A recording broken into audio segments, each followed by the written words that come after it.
Morning class बच्चों, आपका types of sentences chapter complete हो गया है। आप देखिए थर्ड चैप्टर आपका ग्रामर में है द वर्ब यानी क्रिया। दो तरह की होती हैं क्रियाएं, ट्रांजिटिव वर्ब यानी सकर्मक क्रिया यानी जिनका कर्म होता है, एंड द इंट्रांजिटिव वर्ब यानी अकर्मक क्रिया जिनका कर्म नहीं होता है। अब देखते हैं वर्ब क्या है। तो verb is a word which is use to tell something about a person और अ थिंग।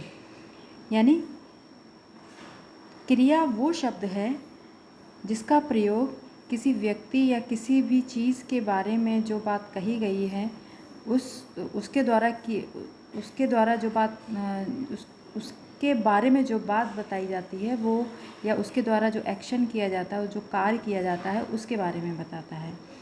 देखिए, इस शब्द से किसी कार्य का करना या होना पाया जाता है। यानी शब्द यानी वर्ब शब्द से, इस शब्द से किसी कार्य का करना या होना पाया जाता है। देखिए, इट में टेल अस, ये क्या क्या हमको बताता है। व्हाट अ पर्सन और थिंग डज, एक व्यक्ति या एक वस्तु के द्वारा क्या काम किया जा रहा है। जैसे देखिए, Ram writes a letter, Ram एक पत्र लिखता है, तो राम के द्वारा क्या काम किया जा रहा है, राइट है ना, लिखा जा रहा है। तो ये राइट क्या है, वर्ब है। सी रीड्स अ बुक, वह एक किताब पढ़ती है, तो रीड्स क्या है, वर्ब है ना। वह के द्वारा, शी के द्वारा क्या काम किया जा रहा है, रीड किया जा रहा है। ठीक, नेक्स्ट है द अर्थ मूव्स, तो यहाँ पे मूव्स क्या है, मूव्स है वर्ब। ठीक है, देखिए नेक्स्ट देखिए, what is done to a person और थिंग, किसी व्यक्ति या वस्तु के किसी व्यक्ति या वस्तु के what is done to a person और थिंग, किसी व्यक्ति या वस्तु के प्रति क्या काम किया गया। जैसे रावण वॉज किल्ड, रावण मारा गया, है ना।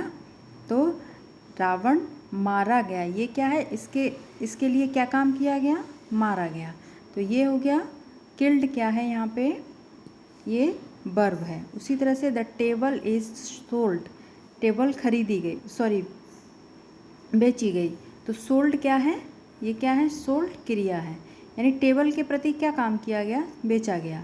रावण के प्रति मारा गया, तो ये बेचना और मारना ये क्या है, वर्ब है। उसी तरह सी इज़ पनिश्ड, उसे दंड दिया गया, तो पनिश्ड क्या है, सजा देना, तो ये क्या है, वर्ब है। ठीक है, इन वाक्यों में वॉज किल्ड, इज सोल्ड और इज़ पनिश्ड क्रियाएं हैं जो पैसिव वॉइस में हैं। यानी इस तरह से जो वाक्य बनते हैं वो पैसिव वॉइस कहलाते हैं। ठीक है, नेक्स्ट देखिए, व्हाट अ पर्सन और थिंग, एज सी फील सॉरी, वह सॉरी फील करती है, तो यहाँ फील्स क्या है, वर्ब है। द बॉयज़ आर इनोसेंट, यानी कोई व्यक्ति या वस्तु क्या चीज़ है उसके बारे में क्या बात हो रही है। देख से, द बॉयज़ आर इनोसेंट, लड़के निर्दोष हैं, तो ये आर क्या है, वर्ब है।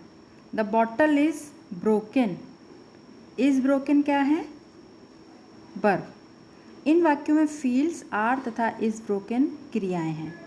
ठीक है, तो ये समझ में आ रहा है, किसी वाक्य में किसी काम का करना या होना पाया जाए, जिस शब्द से करना या होना पाया जाए वो शब्द क्रिया कहलाता है। या सिंपली ऐसे बोल सकते हैं कि कर्ता के द्वारा जो किया जाता है वो क्रिया कहलाता है, यानी एक्शन वर्ड्स। जैसे एक अदर नेम दे सकते हैं हम वर्ब को, एक्शन वर्ड्स, एक्शन वर्ड्स, कार्य करने वाले शब्द, है ना। अब देखिए kinds of the verb, verb के कितने प्रकार होते हैं या वर्ब कितने प्रकार की होती है। तो ऑब्जेक्ट के आधार पर, कर्म के आधार पर क्रिया के दो भेद होते हैं। नंबर 1 ट्रांजिटिव वर्ब, जिस क्रिया का कर्म होता है उसे ट्रांजिटिव वर्ब कहते हैं। जैसे Ram reads a book, Ram पढ़ता है। अब क्या पढ़ता है, पढ़ने का ऑब्जेक्ट क्या है, अ बुक, एक किताब पढ़ता है, तो रीड्स का ये अ बुक ऑब्जेक्ट है, इसीलिए इसको हम ट्रांजिटिव वर्ब कहेंगे। उसी तरह से सीता कुक्स फूड, सीता पकाती है, क्या पकाती है, फूड, तो ये क्या है, ऑब्जेक्ट है, इसीलिए इसको हम ट्रांजिटिव वर्ब कहते हैं। देखिए उपर्युक्त वाक्यों में रीड्स तथा कुक्स दोनों ट्रांजिटिव वर्ब हैं, क्योंकि रीड्स का ऑब्जेक्ट है बुक और कुक्स का ऑब्जेक्ट है फूड। इस प्रकार ट्रांजिटिव वर्ब का प्रभाव अपने कर्ता पर ही समाप्त न होकर किसी अन्य व्यक्ति या वस्तु पर भी पड़ता है, जिसका प्रयोग ऑब्जेक्ट के रूप में होता है। देखिए ऑब्जेक्ट कैसे पहचानते हैं। जब वर्ब से क्या, किसे या किसको का प्रश्न करने पर उत्तर में ऑब्जेक्ट प्राप्त होता है। ये बात मैंने आपको पहले भी बता चुकी है। क्या, किसे और किसको का प्रश्न करने से जिस शब्द से इन प्रश्न का उत्तर मिलता है वही शब्द ऑब्जेक्ट कहलाता है, यानी कर्म कहलाता है। तो ये तो था ट्रांजिटिव वर्ब। अब आते हैं इनट्रांजिटिव वर्ब पे। अकर्मक क्रिया यानी जिनका कर्म नहीं होता। जिस क्रिया का कर्म नहीं होता उसे इनट्रांजिटिव वर्ब कहते हैं। जैसे Ram is sleeping there, Ram वहाँ सो रहा है। अब यहाँ पर स्लीपिंग का कोई भी ऑब्जेक्ट नहीं है, ये अदर वर्ड है। देयर क्या है? Other word. तो ये कैसा सेंटेंस हो, कौन सी वर्ब हो गई? Intransitive verb. उसी तरह से द बॉय रन्स, लड़के दौड़ते हैं। तो सॉरी, द बॉय रन्स, लड़का दौड़ता है। तो ये क्या हो गया? रन्स का भी कोई ऑब्जेक्ट नहीं, इसीलिए इनट्रांजिटिव वर्ब है। सी लाफ्स, वह हंसती है। तो लाफ्स का भी कोई ऑब्जेक्ट नहीं है, इसलिए ये इनट्रांजिटिव वर्ब है। उपर्युक्त वाक्यों में काले शब्द sleeping, runs and laughs intransitive verb हैं। कुछ सकर्मक क्रियाएं ऐसी होती हैं जिनके साथ दो कर्म होते हैं। ये भी मैं आपको बता चुकी हूँ। दो कर्म, जैसे एक डायरेक्ट होता है और इनडायरेक्ट ऑब्जेक्ट होता है। जैसे देखिए, Ram gave Mohan a book, Ram ने मोहन को एक किताब दी। अब देखिए क्या दिया? एक किताब, अ बुक, तो ये ऑब्जेक्ट है। और किसको दिया? मोहन को, तो ये भी ऑब्जेक्ट है। देखिए बताया था ना, क्या, किसे और किसको, इनका प्रश्न बनाने पर जिनसे उत्तर मिलता है। जैसे राम ने क्या दिया? अ बुक, क्या का उत्तर किससे मिला? अ बुक से, तो ये ऑब्जेक्ट हो गया। ठीक है। और किसको दिया या किसे दिया? तो ये हो गया मोहन, तो ये भी ऑब्जेक्ट है। इस तरह से इस सेंटेंस में दो ऑब्जेक्ट हैं, है ना। और जो लिविंग होता है यानी मोहन, इसको हम इनडायरेक्ट ऑब्जेक्ट कहते हैं। और अ बुक यानी जो नॉन लिविंग होता है उसको हम डायरेक्ट ऑब्जेक्ट कहते हैं। जैसे देखिए इसमें पूरा डिफाइन करके बताया है। राम ने क्या दिया? एक पुस्तक, तो अ बुक ऑब्जेक्ट है। राम ने किसको दिया? मोहन को, इसीलिए मोहन ऑब्जेक्ट है। क्रिया से क्या का प्रश्न करने पर उसके उत्तर में डायरेक्ट ऑब्जेक्ट तथा किसको का प्रश्न करने पर उसके उत्तर में इनडायरेक्ट ऑब्जेक्ट आता है।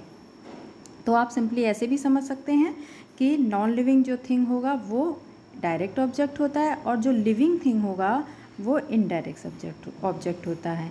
फिर क्या का प्रश्न करने पर उस क्या से जो उत्तर मिलता है ना, क्या से जो उत्तर मिलेगा वो डायरेक्ट ऑब्जेक्ट है। और किसको से या किसी से जो उत्तर मिलेगा वो इनडायरेक्ट ऑब्जेक्ट है।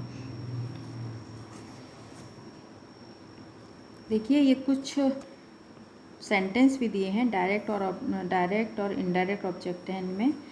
जब क्रिया के साथ दो ऑब्जेक्ट हों तो व्यक्ति प्रकट करने वाले ऑब्जेक्ट को इनडायरेक्ट तथा वस्तु प्रकट करने वाले ऑब्जेक्ट को डायरेक्ट ऑब्जेक्ट, ये आपको बता दिया गया है। आगे देखते हैं। अब इसके कुछ एग्जाम्पल्स दिए हैं। जैसे आई पैक्ड माई लगेज, मैंने अपना सामान पैक कर लिया है, पैक कर लिया।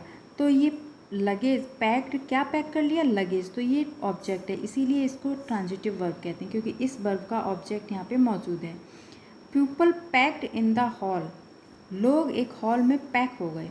तो यहाँ पे क्रिया का कोई भी ऑब्जेक्ट नहीं है, ये प्रीपोजिशन हो गया, ये अदर वर्ड्स हो गया।